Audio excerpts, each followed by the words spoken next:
$7.76. I had a question, Tish. Looked like we had a couple different things going on. Yeah, this was a really big one.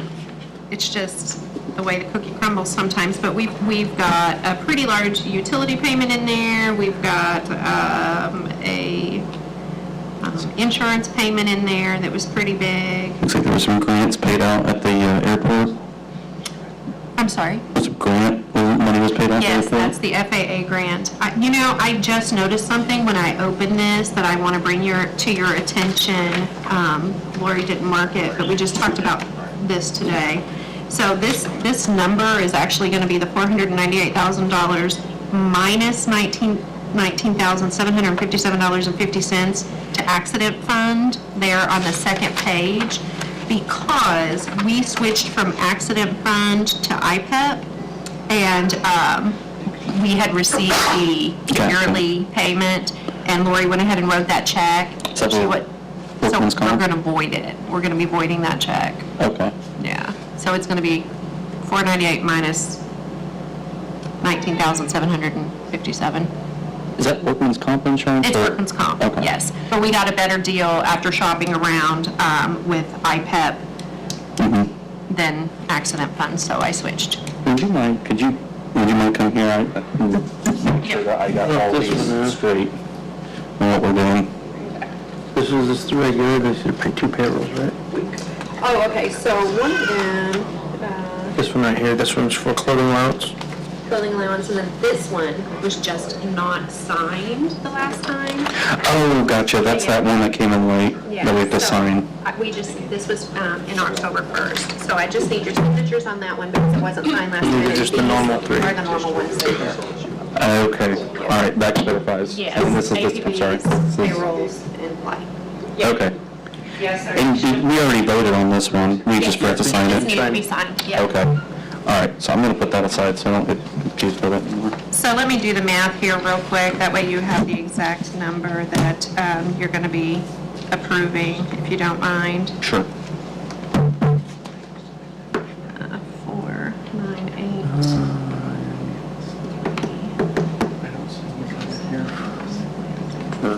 Building department.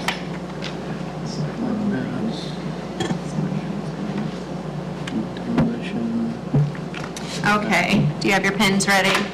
So the exact amount is $478,640.26. Minus that accident fund check. Okay. All right. So we are reviewing $478,640.26. Yes. We went over some of the costs, the different insurance and grant. Was there any other questions from the board on? No? Is there any questions from the public on the regular payment of claims? Do a motion to accept the payment of claims? So moved. Second? All in favor? Aye. All right. So now we have the regular payroll, $175,069.72. And this is just our regular payroll. Was there any questions from the board on that? No. Any questions from the public? Do I have a motion to accept the payment of regular payroll? So moved. Second? All in favor? Aye. And then we have the police and fire clothing allowance, $14,021.71. We didn't get on clothing allowances? No? Any questions from the board? No. Any questions from the public? Do I have a motion to accept the payment of the clothing allowance? So moved. Second, all in favor? Aye. Aye. And next we have the blight claims. And looks like we have a couple of demos, and we have a demolition of 106 West 10th and 435 East Washington. Actually, that looks like that is just the dumping costs for the debris of those, $1,982.66. And then we have environmental remediation for, typically that's asbestos, but that's $8,485 for a total of $10,467.66. Any questions? Is this the remainder of the blight program? Is that the last of them? There's still more? I spoke to Brenda last week. She explained to me that there was some funds that came available. Do you know more about that, Tish? I know Or that Dustin? Dustin's been setting into, but you were going to talk, but yes, it is, we were refunded some money, let's see, About $150,000. $150,000. Originally, the state had set a deadline for the blight program to terminate. They have extended that date, and because that date's extended, that refund or that money we still had left that weren't able to use, we'll now be able to have access to that and be able to use that, so. Nice. Yeah, so that's The going to state give us did about something one more nice. round, which is Yeah. nice. That'd be a big round. Yes. Yeah, because our rounds have been, once we had one that was around 70, Yeah. and Because these 5 to 7 houses are at 10, 12,000 each. I know that Yeah. Brenda already had a list of homes that they had planned on getting to, but the deadline hit, and so it was just, that's it, we're done. And then when the IHCDA got a hold of us and said, we're extending that deadline so you can keep that money, and they did that for everyone that had it, she already had the list. She was already ready for them. She was already ready, the ones that she thought she wasn't going to be able to get to. So it's going to give us, I believe she said another, I could be wrong about this, but I believe she said another 4 or 5 properties completely. I mean, that she had her eyes on at least Right. already. And I That all know, of the pre-work is already done and ready to go. yeah. Right. So will we be able to move from, like, scratch on getting some of these then, as far as, like, Yes. buying and putting them in? because I know of a couple on 7th Street that the building commissioner wants to see Mhm. about. Adding to the program, yeah. And as long as they don't run into snags, Right. which can come up. If Right. if it's a pretty If it's clean property, it's a lot property, easier. then, Yeah. right. But clean, I mean the title is clean, not like a lot of claims on the title, not the actual state of the property. Right. Just to clarify for the audience. Claim, we'll leave it alone. Yeah, Kinda clean. it's a clean property, we won't touch it. All right, so, is there any other questions about the blight claims? Any question or comment from the public? All right, motion to accept the payment of blight claims. So moved. Second, all in favor? Aye. Aye. All right, next we have city attorney report. Is there anything to report, Mr. Kern? Not at this time. Under communications, we have clerk treasurer Tish Soldy to open bids for the city-owned 1995 Ford F Series dump truck. So, do we have bids for the dump truck? 3. Okay, They all came in today. awesome. So, Here. yeah, I forgot to bring my letter opener though, so we're gonna do this the rough way. I don't have a fucking in my truck. At least you won't cut them in half that way. What, exactly. I do that more often than I don't.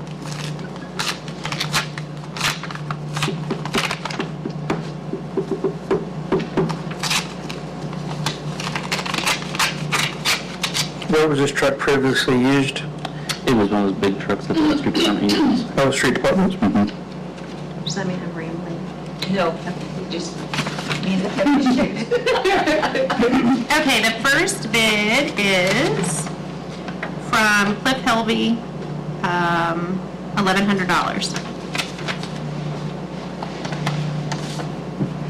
Second bid, Corey Winkler, $1,001. And the last bid, a joint bid from Mike Rees and Jim Smith for $1,800. So that would be the high bidder. Nice. And what you said the name was on that one, bidder? Mike Rees, R-E-E-S, and Jim Smith.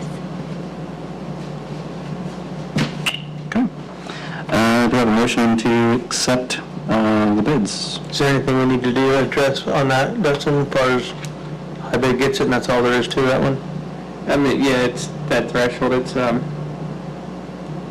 I'm sorry, I'm trying to think of the word the statute uses to describe that type of property.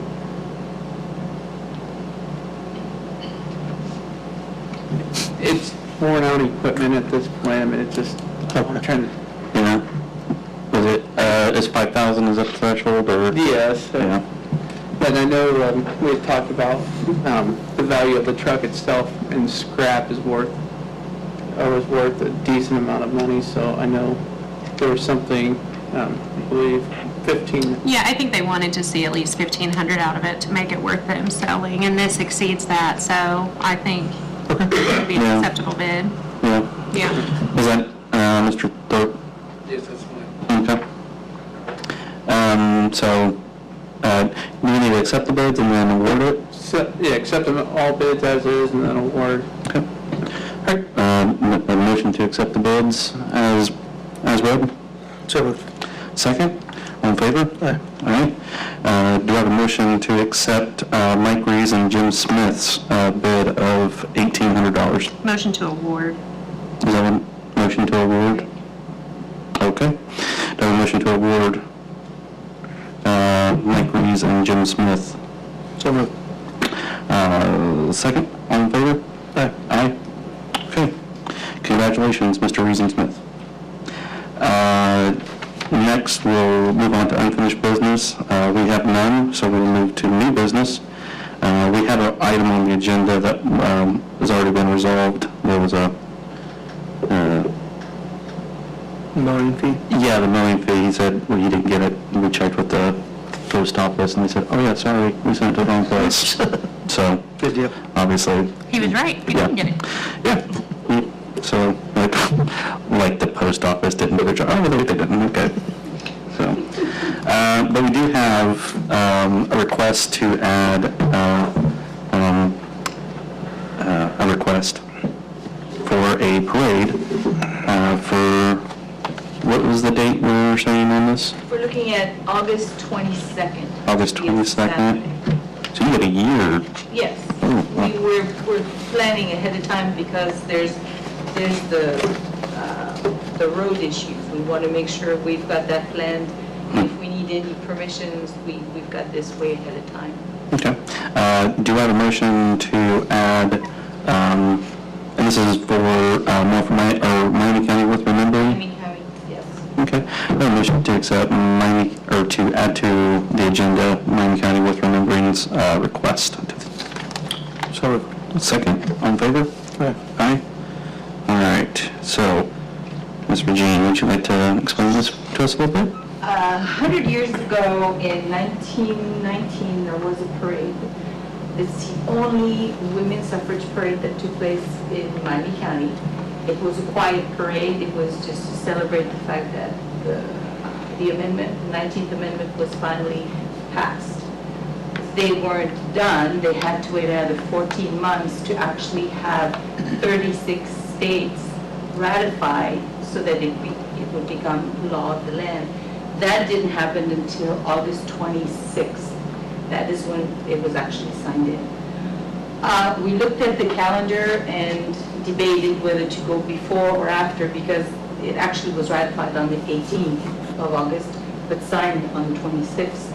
So we figured the 22nd was the best. The reason we picked, obviously, the parade that took place a year before is because it's the only one that took place in Miami County. There were 60 women and suffragists, that's what they call them. And I want to make the difference between suffragists and suffragettes, because suffragettes were actually the violent ones, which we have another story to add to this. Which ones are the violent ones? No. Okay. The ladies in Miami County were suffragists. Okay. Supported the amendment to be passed, whereas you had another faction that were more vocal about it, and they were the ones that would protest and really, you know, kind of be a little bit more vocal and stuff. They were suffragettes. And So we had suffragists. What was really unique about Peru, and this is kind of odd because we don't even have a League of Women Voters here in Miami County. In 1918, the lady who was the president of the League at the state level was a Peru resident. Her name was Mary Edwards. Her husband had just gone to war in 1917, and she had to run his factory, which he had a chair factory. And so she came up in April of 1918, and she said, I don't mind continuing, but if you want me to continue, the league is going to have to revamp their rules. And so they actually changed the constitution of the league, the franchise league of the state, so that they could move the headquarters from Indianapolis to Peru. So all through 1918, Peru was actually the headquarters, and there was a lot of circulation that was all suffrage. So there was a lot of, there's a lot of things that we have missed over the years that we just are finding all over again. And we'd like to celebrate that. Were you guys able to figure out what building they were headquartered in? No, we know that we're headquartered at, on 3rd Street. I can't remember what it was now. But the route, if you look at the route that they took, it started at the Chamber of Commerce. We're not quite sure where that was. Gotcha. So at this point, if we even want to start where the Chamber of Commerce is now. I think if you can't figure out where the original one was, that starting at the one, Yeah. the existing one now is a nice Would be kinda touch. cool, Yeah, yeah. I think so too.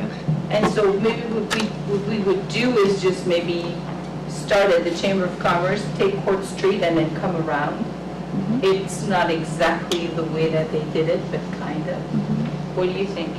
I think that, yeah, if we can't figure out where the original one was, I think we ought to use the current one, because we're trying to blend the history with the present anyway. And so, yeah, I mean, I would just go ahead and start from the current Chamber of Commerce. Okay. So that would be agreeable to you, that would be agreeable to us.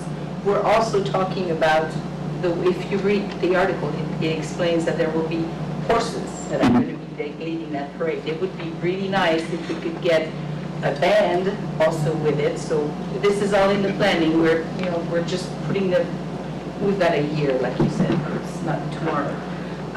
The other thought we had was, because there were 36 states that had to ratify before it would become law, we thought it would be nice to have young people at the front, young women with the sash wearing, so we would be having them right there. And then we would invite women's groups from everywhere, but it's not just limited to women, because the word suffragist does not limit to women. There was men that supported it as well, yeah. Yes. In fact, the ladies that were part of these groups had to have strong people behind them. They had to have a husband that supported them. So it was actually a middle class thing. It was not, they were there to help everybody, but it was a middle class issue more than it was. You should tell them about the circus connection. Yes, then we did find, we are hoping we will be able to get into the circus parade. We haven't gone in that yet. We actually found that there were 300 suffragettes from the Barnums and Bailey Circus who became suffragettes, and they had a giraffe as their mascot and orchids as their flowers. So we're hoping to have a float to go with that. That would be great, because then we can put older people who may not be able to walk, they can, still go on there. And then Stacy has something special planned. Oh, Did you want to well, talk about that? I don't know if we need to right now. We were talking about at some point doing a mock protest where basically someone, I don't know if the police department would cooperate, but to arrest someone, I think would be funny. Suffrages. Yeah. Some of the suffragettes, yeah, were pretty, brutal. But we were thinking about doing that to where, we had like media attention for the mock protest and then like have that happen as well so that it kind of, gains some attention. Yeah. But we didn't know that we needed special permission for something like that to happen or not. I mean, that's something I think you work out with the chief of police. Obviously we've done fundraisers, they've arrested people and had to raise bail. Trying to get in the door. So, Right. But I mean, we didn't know if we needed permission from Board of Works or from City Council or anything to do something like that. Since it's going to be like a protest. that's a good question. He just like, I mean, it would be a Board of Works approval if it was an approval, because the marches and street closures and stuff like that. I mean, I don't think we're planning on closing the street off. Right. So, but just, I guess so you guys are aware of it would be good and remind the police department too so they don't freak out. Think it's real? Yeah. But, I mean, some people can think it's real. Yeah, like there's a bunch of nuttos out here with signs. Yeah, we got a lot of shares on some of the fake arrests, people freaking out last time at the fundraiser. So, your route that you're talking about going, it says that historically it says the parade started at the Chamber of Commerce, going north on Broadway and counter marching to the courthouse. From the Chamber of Commerce, if you marched, The Chamber of Commerce is just to the south. right, it's right next to the courthouse. I'm trying to think, like, what route are you thinking? Could we take Court Street and then come back around to the west side? I feel like that's the way you would want to come back in. Right. Because if it says you went from the Chamber of Commerce north on Broadway, you would want to leave the Chamber, go over the So Broadway. you want to go stick to Broadway? Yeah, and then Court come Street. then back cut- through. Go around where between the courthouse and the museum and back down And Court then Street come and back back. to the, okay, all right. Yeah. So you're making it longer? Okay. Yeah, well, and if you started right across the street from the Chamber, like on the courthouse side, you wouldn't have to cross the main street either, Right. which True, might not be worth the headache just to cross the street, you know what I mean? true. So you were talking about just starting on the west side of the courthouse? Wouldn't that It would be on, if we start on It'd the, be south side, yeah. Yeah, the chambers have to be the south side of the block, and then head west, north, like up past, okay, The front Broadway, and then, Right. then between so the, like this? yeah, I don't know if people want to go down or up Broadway north, further than that one block, and counter march back, and then, Stay on Broadway. I don't know, right I mean, near the it's, Chamber. Just stay on Broadway? And so you go down, this is Broadway right here. Right. So we go down up Broadway, then between the museum and the courthouse. And, That's Court Street. right, Right? Go down that way, and then you could just, I mean, if you, because we're going to want to go into the front entrance, right? So right. just, yeah, you're just basically doing a loop around the courthouse. still loop around the courthouse. Is that what you were saying, or you were saying going on Broadway and back? I mean, it's your parade, I don't, Yeah. I like that circle. Yeah, well, yeah, if you want to do, You just go around. yeah, just go around the courthouse, basically. okay, good news and bad news. The good news is that you won't need to have any roadblocks or permission to do that, but you will have to ask the county commissioners if you can do it on their property. Property. So good news is, we'd be perfectly fine with that, no problem. Bad news is you gotta ask the county too. We Yeah, got to talk to them too anyway. okay. Yeah, Definitely have to. I mean, we're going to be using their Mhm. front, yeah, because if we're going to go up on the courthouse at all. Right. Yeah. because there would be speeches given there, so we would have to use. Okay. Excellent. All right, well, you. I don't believe there's any vote to be taken then on that. Thank Unless you guys for guys coming. change the route for some other reason, Right. then maybe revisit it. Yeah, if you need to change that around at all, and you want police escort, or you want to close like Fifth Street or something like that for this, you present that request, and we'll be glad to hear it. Sounds good. Thank you. All right, thank you. Thanks. Is there anything else to come before the board? Seeing none, do I have a motion to adjourn? So moved. Second, all in favor? Aye. All right. Did you